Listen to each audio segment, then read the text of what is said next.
J'ai rencontré plein de formes différentes de conseils, d'instances de participation. J'ai participé à des super projets avec le Défenseur des droits et si on peut dire l'apothéose, ça aura été, la nomination au conseil d'orientation des politiques de jeunesse. Jeune pousse, Jeune pousse, jeune pousse. Le podcast des jeunes citoyens engagés. Les enfants et les jeunes ont beaucoup à nous apprendre. Écoutons-les. Alors, pourquoi Jeunes pousse ? Parce qu'il n'y a pas que les vieilles branches qui peuvent faire preuve de sagesse. Pour cet épisode, nous partons à la rencontre de Théo Abadi.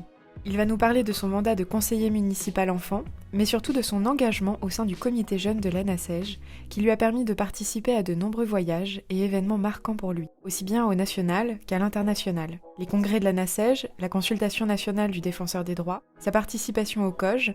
De ses engagements, il a pu en tirer de belles rencontres, l'acquisition de compétences qu'il n'aurait probablement jamais pu avoir autrement. Mais il a également pu constater les nombreux freins qui persistent encore dans la prise en compte de la participation des jeunes. Je m'appelle Théo Abadi et j'ai 23 ans. Ok, tu fais quoi actuellement du coup ? Alors actuellement, je vais commencer une thèse en droit international environnemental, donner des cours de DTD et puis à côté de ça, je travaille en relations publiques pour, une entreprise. Quel est ton parcours d'engagement et pourquoi tu t'es engagé au départ ? Et puis à quel âge ? Raconte-nous un peu comment ça s'est passé. Alors, comme dirait, je ne sais plus qui, je vous parle d'un temps que les moins de 20 ans ne peuvent pas connaître. J'ai commencé, l'engagement assez jeune puisque j'ai été élu conseiller municipal enfant. Je devais être en sixième, cinquième. À la base, je ai voulu devenir conseiller municipal enfant parce que je voulais une patinoire dans ma ville.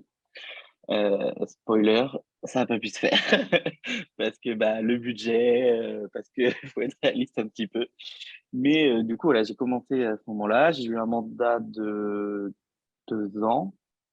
Et puis après, il y a eu un énorme vide jusqu'à mes 17 ans, quand en fait, au moment où j'allais rentrer à l'université, où le la commune où j'étais, la ville de Carquefou, m'a demandé si je pouvais la représenter auprès de l'ANASEJ, au sein du comité jeune.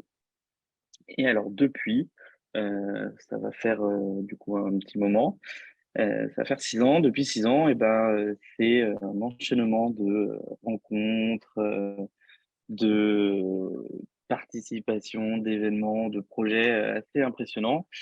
J'ai pu notamment voyager pour participer à des rencontres au Maroc, en Allemagne, un certain nombre de rencontres internationales, mais aussi au niveau national, hein. J'ai fait, Lille, Strasbourg, Chambéry. J'ai rencontré plein de formes différentes de conseils, d'instances de participation. J'ai participé à des super projets avec le Défenseur des droits et si on peut dire l'apothéose, ça aura été, la nomination au conseil d'orientation des politiques de jeunesse. Et est-ce que tu peux nous en parler un peu plus de ces 2 dernières expériences que tu as citées? Oui.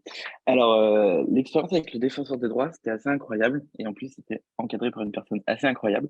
En l'occurrence, l'objectif était pour, je reprends, tous les 4 ans, si je me trompe pas, le comité des droits de l'homme, regarde tous les 5 ans, pardon, s'assure que, les États respectent bien leurs engagements vis-à-vis de la Convention internationale des droits de l'enfant et en l'occurrence, venait le temps pour la France de se faire évaluer.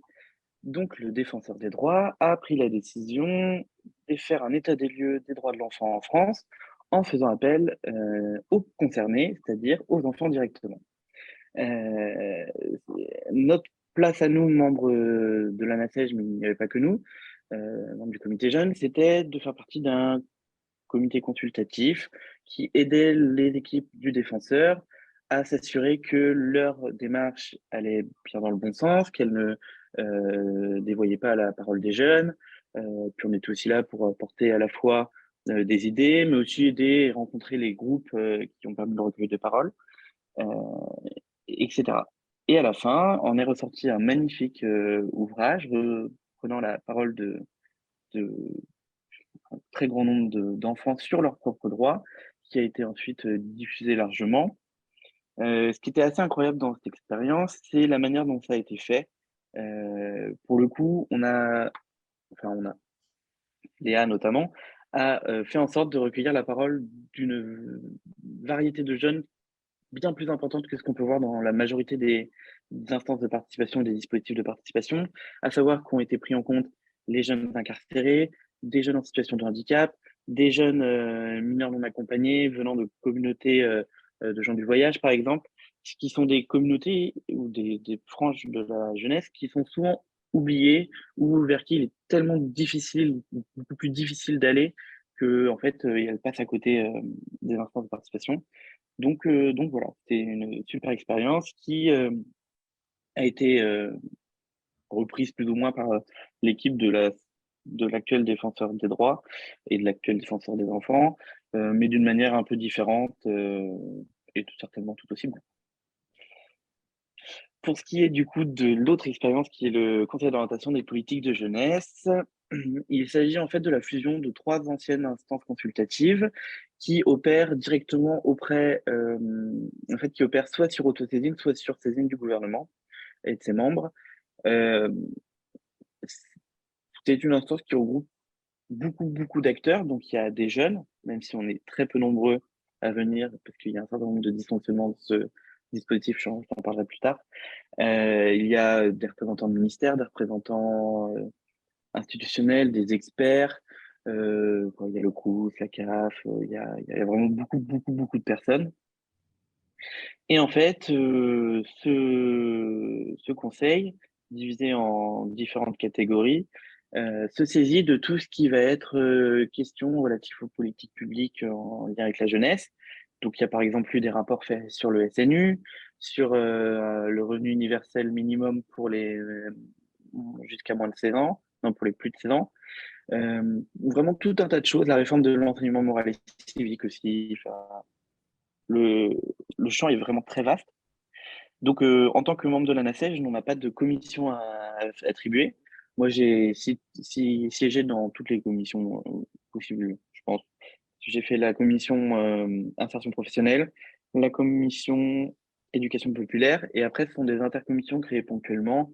Donc, il y en a une avec pour le Haut Commissariat à l'égalité, il y en a une pour la présidence de française de l'Union européenne sur la question de la valorisation de l'engagement. J'en reparlerai puisque j'ai eu la chance de présider cette intercommission. Donc voilà, et en fait le COJ remet ses rapports directement aux membres du gouvernement concernés qui ont fait la demande, ou alors les diffusent. Et en plus à côté de ça, ils sont diffusés largement. Donc voilà, c'est une très grosse enceinte qui apporte beaucoup de choses, mais qui a quelques petits soucis. Et pour le COJ, j'ai également siégé aux Conférence nationale de la santé en tant que représentant du COJ, une expérience peu glorieuse. Il y avait plusieurs postes de représentants pour le COJ à ce moment-là. Il y avait notamment le Conférence nationale de la santé, le Haut Conseil à l'égalité, à la famille et à l'âge. J'avais postulé pour être au Conseil à l'égalité, à la famille et à l'âge, puisque ce sont des thématiques qui me concernent, que je connais, euh, et que j'avais déjà eu l'occasion de travailler avec ce Haut Conseil. Malheureusement, il y avait une personne dont le profil était plus pertinent pour y aller, donc il n'y a pas de problème. Et n'ayant eu personne pour se présenter à la Conférence nationale de la santé, il m'a été proposé en substitution d'y siéger. J'ai au départ refusé puisque je ne fais pas d'études de médecine, je ne suis pas médecin, et les thématiques de santé, c'était pas quelque chose que je connais forcément. Alors certes, les thématiques de jeunesse et les préoccupations de la jeunesse et de la santé, j'arrive à peu près à visualiser, mais je suis pas expert dans le domaine. Et en fait, comme il y a vraiment personne, j'ai accepté d'y aller. Et ça a été des réunions très longues parce que ce sont composés que de personnel professionnel du milieu médical. Et bon, ma contribution a été plus que négligeable. Sur le coche, t'avais fait le tour, tu nous as tout dit?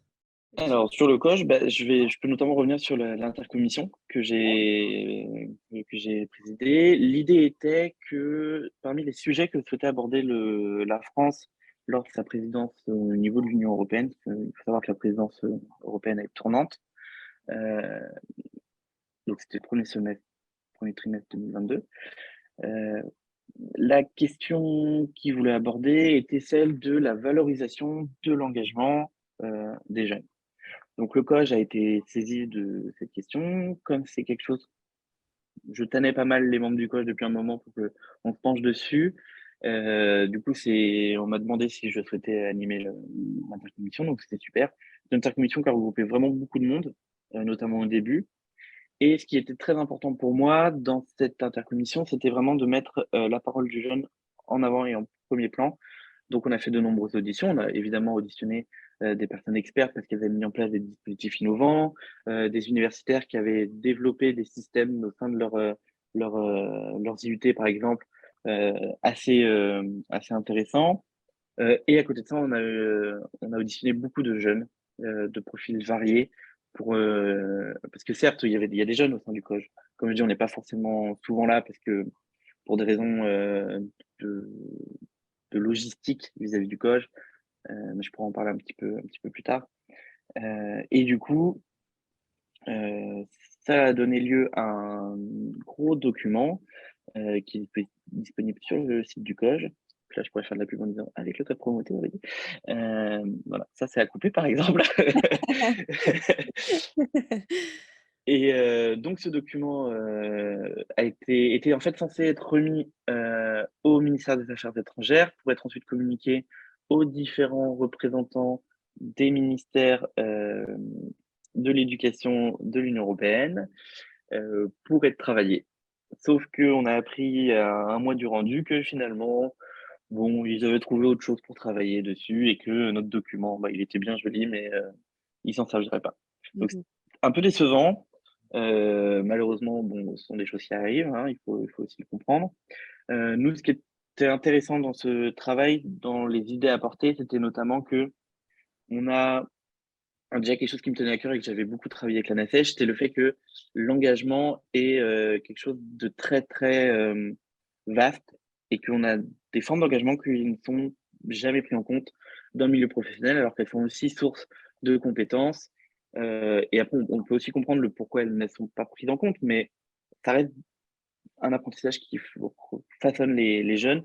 C'est par exemple tout ce qui va être charge familiale, des jeunes qui vont avoir des enfants à charge, des frères et sœurs, ou des parents en situation de handicap, ou qui, pour des raisons X ou Y, ne peuvent plus s'occuper d'eux-mêmes.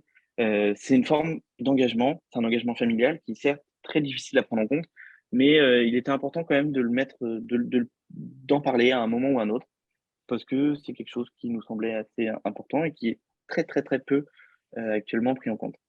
Un autre des éléments pardon, extrêmement importants pour nous, c'était l'idée que aujourd'hui il existe un certain nombre de référentiels de compétences liées à l'engagement, un certain nombre d'outils qui permettent de les identifier et de les mettre en valeur.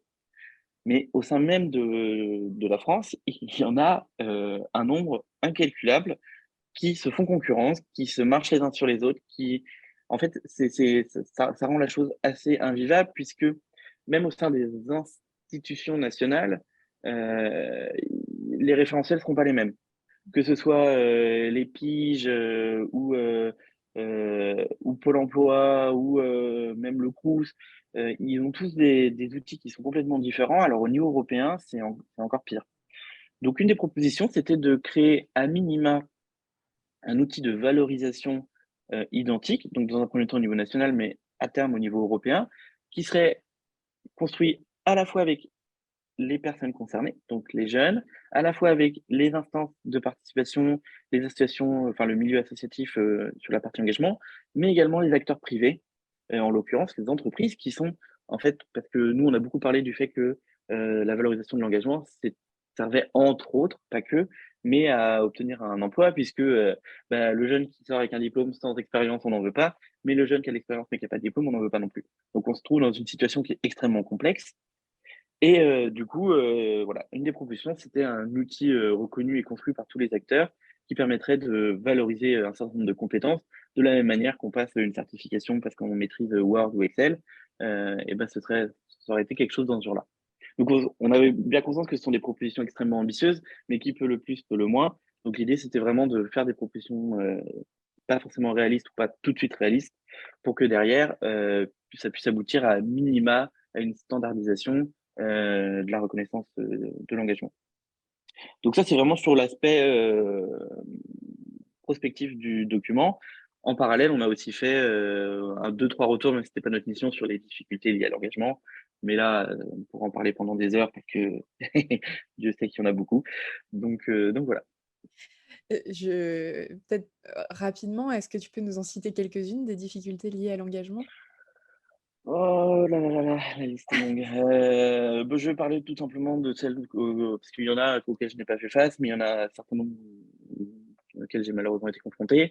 Je prendrais par exemple, ce que j'appellerais l'élitisation de l'engagement, à savoir que dans un premier temps, comme je l'ai dit tout à l'heure, on retrouve souvent les mêmes personnes parce que, on a du mal à mobiliser certaines parties de la jeunesse ou alors, il y a un manque d'information. Enfin, il y a vraiment beaucoup, beaucoup de critères qui font qu'on retrouve un certain nombre de personnes. Enfin, ça m'est arrivé de croiser sur 3-4 événements à travers le globe les mêmes personnes, quoi. Donc, et moi-même, j'y étais. Donc, c'est preuve que, voilà, des fois, il faut varier.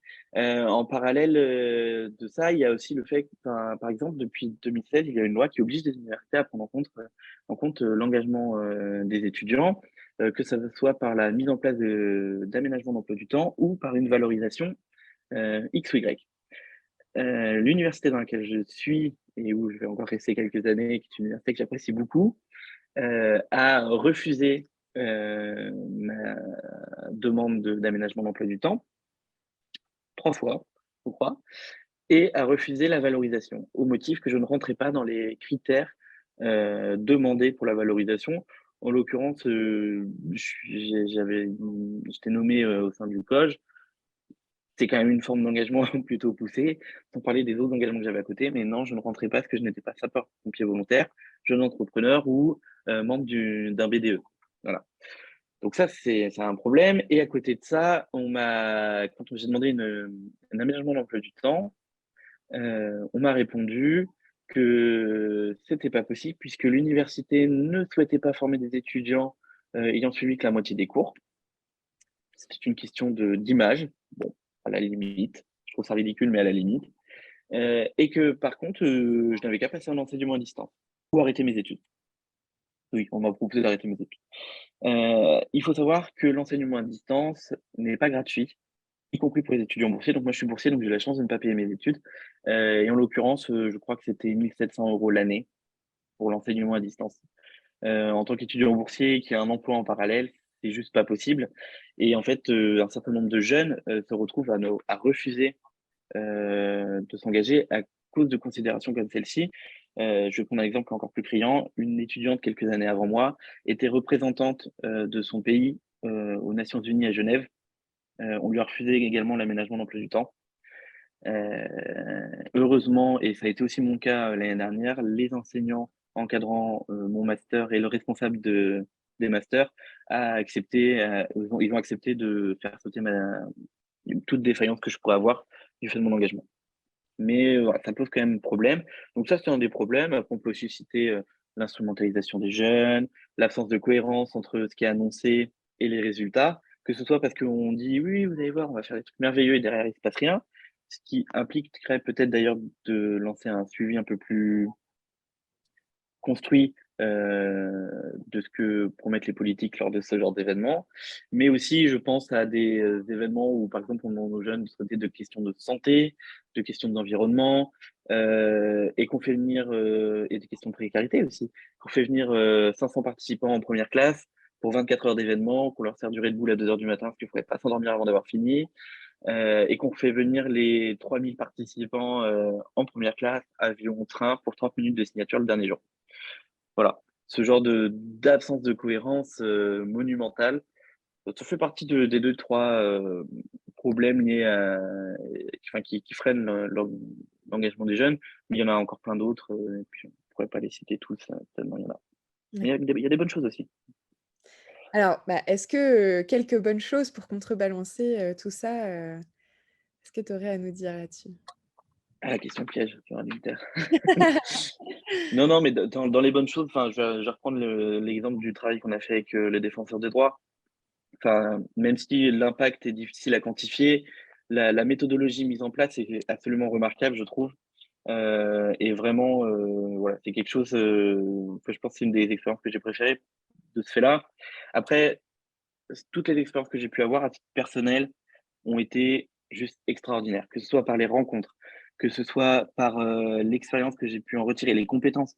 Il y a 6 ans, la première fois où je me retrouvais à devoir parler devant un amphithéâtre, j'étais mortifié.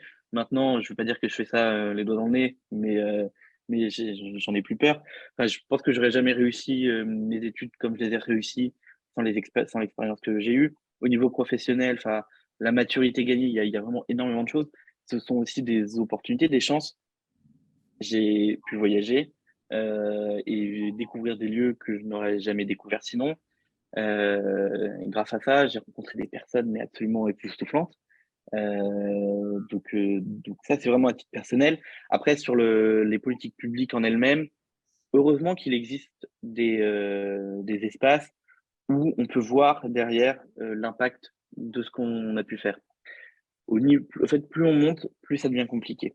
Au niveau national, c'est très difficile de quantifier. Enfin, au COJ, on remet des rapports, oui, mais est-ce qu'ils vont être écoutés? Enfin, c'est toujours très, très complexe. Au niveau européen, c'est encore pire. J'ai participé à des événements pour l'Union européenne ou le Conseil de l'Europe. Enfin, c'est vraiment complexe. Mais au niveau local, ou même régional, on le voit des fois, enfin, on voit, il y a des choses qui se concrétisent. Je prends par exemple sur le revenu universel pour les plus de 16 ans, ça avait été proposé au gouvernement. Euh, bon, le gouvernement n'est pas favorable à cette mesure.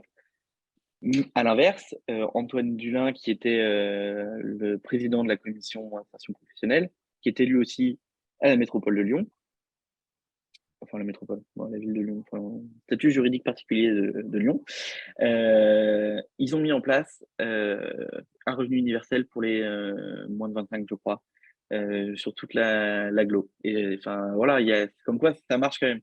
C'est la politique des petits pas, ça avance lentement, mais sûrement. Il y a quand même des choses qui bougent. C'est vraiment pas mal.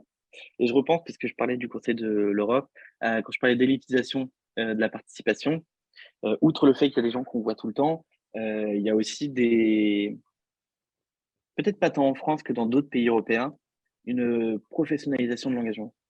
J'ai notamment été candidat français pour l'Advisory Council on Youth, qui est en fait un comité qui conseille le Conseil de l'Europe sur les questions de politique jeunesse au niveau européen. Donc, il n'y a rien de contraignant, hein, c'est vraiment des grandes orientations pour les pays. Et en fait, donc c'était une élection. Bon, j'ai pas été élu, surprise, mais peut-être en partie aussi, enfin, il y a des choses que j'aurais pu mieux faire, hein, ça, il y a pas de problème. Mais en fait, je me suis retrouvé confronté à des jeunes, de 20 à 30 ans qui étaient de véritables, politiciens professionnels. C'était assez impressionnant, je dirais même peut-être un peu effrayant, parce que enfin, c'était des lobbyistes, des politiciens, enfin, c'était le packaging total, bah, ouais, il y a pas d'autre mot que de politicien, enfin, moi, j'ai eu de la chance d'aller assez loin dans mon engagement et d'avoir, fait un certain nombre de choses, ça c'est sûr. Mais je suis pas à ce stade de professionnalisation de l'engagement, loin de là. Et enfin, j'ai été complètement dépassé et je m'y retrouvais pas. Et en fait, je suis plutôt heureux de ne pas avoir été élu. Là, actuellement, il y a un candidat français qui a été élu, qui est beaucoup plus compétent que moi, et tant mieux pour lui s'il s'en sort. Mais moi, enfin, pour le coup, j'ai pas apprécié. Mais je sais qu'en France aussi, il y en a, parce qu'au COJ, j'en ai rencontré, hein, notamment les représentants de certains syndicats étudiants qui sont très militants et qui sont formés en fait pour ce qui du coup peut être à la fois un bon côté et un mauvais côté. D'un côté, si les jeunes sont pas assez accompagnés dans certaines sphères qui deviennent un peu plus complexes, un peu plus. Enfin moi au COJ, je l'ai vu hein, au début. Il y a des réunions, je comprenais pas un mot sur deux de ce qui se racontait parce que ça parlait de dispositifs X ou Y, de loi ceci, de loi cela, et pourtant je fais des études de droit. Hein. Mais non, vraiment, il y a des moments où j'étais complètement perdu. Donc il faut un accompagnement des jeunes dans certaines sphères, malheureusement. Et après, peut-être que c'est aussi aux sphères de s'adapter, je sais pas trop. Mais à contrario, il faut pas non plus que en fait, bah, ce soit des jeunes qui soient devenus complètement formatés.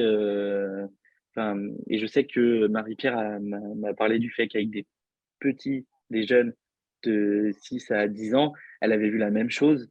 Et là, c'est encore plus criant parce que des jeunes de 6 à 10 ans qui s'expriment très bien, il y en a beaucoup, mais qui tiennent le même discours qu'un politicien de 40 ans, je trouve que ça devient un peu plus suspect. Est-ce que tu avais d'autres choses à nous partager? Tout à l'heure, on parlait de, est-ce que ce sont aux jeunes de s'adapter aux instances ou aux instances de s'adapter aux jeunes? Je pense que c'est aux 2 de faire le trajet, il faut se rencontrer à mi-chemin parce que oui, il faut accompagner les jeunes pour que les jeunes, arrivent à avoir les codes de ces instances. Mais à l'inverse, enfin, je vais reprendre l'exemple du COJ. Donc moi, j'ai dû passer en enseignement à distance parce que les réunions, étaient toutes les semaines, voire plusieurs fois par semaine à Paris. Donc moi, j'habite à Grenoble. Faire 2 fois l'aller-retour à Paris dans la semaine, bah, ça prend du temps, c'est 3 heures aller, 3 heures retour. Sachant que des fois, il y a des réunions qui durent, 1 heure et demie. Donc ça fait 6 heures de train pour 1 heure et demie de réunion. Donc le covid aidant pour le coup, quand, est arrivé le Zoom, ça a été quand même assez reposant. En revanche, sur la fin de mon mandat, quand, on est repassé en présentiel, il y a un certain nombre de réunions Zoom qui ont cessé. Heu, alors, il y avait toujours la participation, téléphonique, mais, c'est assez complexe, c'est pas forcément très agréable. Parce que là, ils le faisaient déjà avant, mais pas pour tout en plus. Enfin, c'est assez particulier et surtout, bah, c'est les horaires sont pas adaptés. Enfin, quand je dis qu'il y avait pas beaucoup de jeunes qui siégeaient, c'est pas qu'il y a pas beaucoup de jeunes qui sont nommés, hein. C'est juste que, bah, ils ont cours. Les réunions entre 14 et 16 heures, le mardi et le jeudi, bah, ouais, c'est pas une heure, forcément, propice. Sauf qu'à l'inverse, dans les autres participants, bah, ce sont des gens qui travaillent et qui sont payés pour ce qu'ils font. Donc en fait, eux, c'est sur leurs heures de bureau et en fait, on se retrouve avec une incohérence et c'est pas complémentaire puisqu'on a des jeunes qui font ça, à titre, gratuit, qui eux, du coup, sont obligés de faire ça en dehors de leurs obligations, que ce soit professionnelles, universitaires ou autres et à contrario, des adultes professionnels qui, du coup, eux, bah, c'est sur leur temps de travail, donc faut pas que ça dépasse de leur temps de travail et on se retrouve à, bah, voilà, à être coincé et c'est pour ça, enfin, le coach arrête pas de s'étonner, enfin, s'est beaucoup étonné à un moment que, il y a un certain nombre de jeunes qui ne participaient pas. Et ben il faut pas chercher midi à 14 heures, j'ai envie de dire, à partir du moment où, il y a ces problèmes d'emploi du temps, ça devient très compliqué. Alors, il y a des jeunes, notamment, je pense, aux syndicats et fédérations étudiantes, qui sont des jeunes qui prennent des années de césure, pour siéger, donc ils sont souvent là. Il y a quand même un certain nombre de jeunes qui participent, même dans les représentants d'associations, qui sont élus, ils sont souvent assez jeunes, donc c'est pas un problème. Mais voilà, ça reste, et pour beaucoup de choses, hein, les réunions, c'est difficile, enfin, voilà, ça oblige, à faire des dérogations. Il y a des situations où, bah, les jeunes ne peuvent pas et malheureusement, je pense que ce problème, il se rencontre à peu près partout parce qu'à partir du moment où on laissera les le cadre et on va dire les «adultes» entre guillemets qui organisent, avoir des horaires de bureau, classiques pour organiser ce genre d'événements, ce genre de rencontres, bah, ce sera compliqué et je comprends pas pourquoi est-ce qu'on n'arriverait pas à le mettre en place dans la mesure où, par exemple, quand il y a des grosses assemblées générales, on finit plus tard. Quand, les je prends l'exemple des conseils municipaux enfants, c'est en dehors des heures de cours. C'est, 17-18 heures, c'est en fin de journée. Si les collectivités locales y arrivent, pourquoi est-ce qu'au niveau national, on n'y arriverait pas? Quand tu parlais de politiciens et de professionnalisation, j'ai senti une pointe de méfiance ou peut-être sur, ce que c'est qu'être politicien. Tu es très engagé, tu ne te vois pas forcément faire une carrière en politique, heu, pourtant tu travailles, sur ces questions-là même, encore aujourd'hui. Est-ce que tu fais une différence entre ces 2 milieux-là, ces 2 types d'engagement? Mmh. Pour moi, il y a et c'est quelque chose que j'ai appris avec, justement mon engagement, il y a il y a une marge monumentale entre la politique publique, qui va être une action, qui est quelque chose qui doit ou qui va être mis en place, et la politique partisane. La politique partisane va permettre de construire la politique publique. Parce qu'il faut en effet une opposition, il faut du débat pour que ça avance. Malheureusement, le milieu de la politique au sens politique partisane, qui sont, en fait la politique au sens que beaucoup de gens l'entendent, hein, qu'on voit à la télé, c'est les débats, je reviendrai pas dessus, mais les débats sur, barbecue, jet privé, qui sont, très à la mode actuellement, Je ne donnerai pas mon avis là-dessus parce que, premièrement, je me sens pas qualifié et deuxièmement, j'en vois pas l'intérêt. Mais voilà et malheureusement, la construction des politiques publiques est même si elle a besoin de débat, est souvent entravée par les politiques partisanes. On se retrouve avec des politiques hors sol à cause de ce genre de clivage également. Je me vois pas faire une carrière en politique, pour ces raisons. Après, je pense qu'à terme, puisque c'est quelque chose qui me porte à enfin à laquelle auquel je tiens et je pense qu'à terme, peut-être qu'au niveau, local, au niveau communal, oui, parce que je c'est le clivage est beaucoup moins important. Il y a un certain nombre de communes, notamment les petites communes, enfin moi j'habite à Carquefou, c'est une grosse commune, mais le clivage politique est beaucoup moins marqué, c'est plus, enfin c'est différent et l'intérêt local est beaucoup plus simple à appréhender que, le politique. Mais qui sait, peut-être qu'un jour ce sera, je serai député, sénateur, ministre, je sais pas. On peut pas savoir de quoi est fait l'avenir. Me C'est pas quelque chose qui me tente. Je sais qu'il y a beaucoup de jeunes, notamment engagés, qui le souhaitent. J'ai beaucoup de camarades, du comité jeunes qui sont à l'heure actuelle élus, et je trouve ça génial. Enfin, il faut absolument des jeunes en politique, mais moi, c'est pas quelque chose qui m'intéresse, ne serait-ce que parce que déjà, je me retrouve dans aucune sensibilité politique. Je peux pas être d'accord avec tout, donc voilà. Rien que pour ça, non. Et après, c'est pas une méfiance, mais je trouve qu'on perd beaucoup de temps en blabla inutile dans la politique partisane. Et qu'il y a beaucoup de failles. Beaucoup de choses sont des gamineries, hein, des attaques sur la vie privée. Sincèrement, c'est contre-productif. Si on veut des politiques publiques qui soient efficaces et qui aient un réel impact, et surtout qui soient réellement ancrées sur la réalité qui est la nôtre, qui soient rapides, qui se mettent en place sans difficulté, ben, il suffit de servir ce qu'on pourrait appeler l'intérêt général, même si c'est très difficile à définir. Et au lieu de penser à son intérêt à soi, essayer de tout faire en sorte pour améliorer les choses. Même si tout le problème est que tout le monde n'est pas d'accord sur quelle est la meilleure chose à faire. Voilà. C'est aussi pour ça qu'il y a du débat. Un podcast proposé par l'ANASEJ, le réseau national de la participation enfance-jeunesse.